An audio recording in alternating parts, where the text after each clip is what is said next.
एक व्यक्ति जो कि काफ़ी मेहनत करके अपने लिए एक मकान बनवाता है और उस मकान को बनवाने के लिए उस व्यक्ति ने कई सालों से एक एक पैसा जोड़कर रखा था ताकि उसका परिवार छोटे से कच्चे से मकान कर निकल कर एक बड़े मकान में रह सके। फिर एक दिन उसका ये सपना पूरा हो गया और उसने विधि विधान से गृह प्रवेश की सारी प्रक्रियाओं को पूरा किया, पर उसका परिवार अभी भी कच्चे मकान में ही रहता था। 2-4 दिनों के बाद अचानक उसका मकान गिर जाता है और उसकी सारी मेहनत, घर पर रखा कीमती सामान भी नष्ट हो जाता है।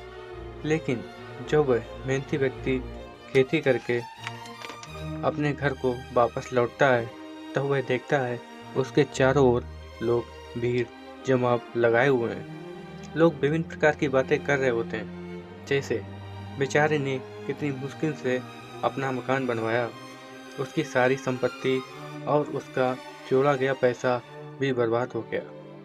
कुछ लोग तो कहने लगे उसकी किस्मत में कुटिया ही लिखी है, वह कभी पक्के मकान में रह ही नहीं पाएगा। लेकिन जब उस व्यक्ति ने गिरा हुआ मकान देखा और वह मन ही मन मुस्कुराया और अपने भगवान का धन्यवाद करने लगा। लोगों को लगा कि वह व्यक्ति पागल हो गए, अपनी स्थिति का नाश होते देख पागलों की तरह रिएक्ट कर रहा है।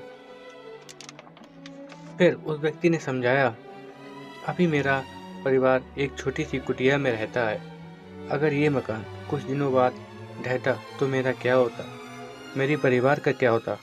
अगर मेरे परिवार के किसी व्यक्ति को अगर कुछ हो जाता तो मैं क्या कर लेता, मैं पैसे से उसे ठीक कर लेता।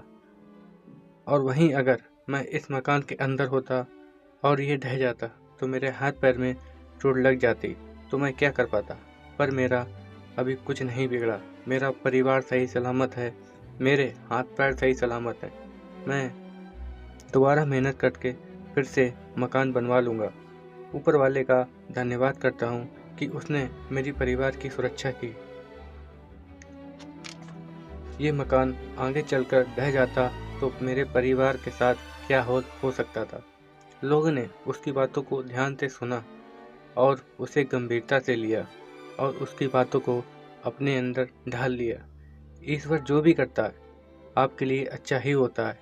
आजकल के ज़माने में किसी को नौकरी ना मिलने पर वो उदास या बिजनेस बंद या कोई भी बड़ी परेशानी आने पर गलत रास्ता सोच लेता है, जैसे कि सुसाइड, डिप्रेशन का शिकार।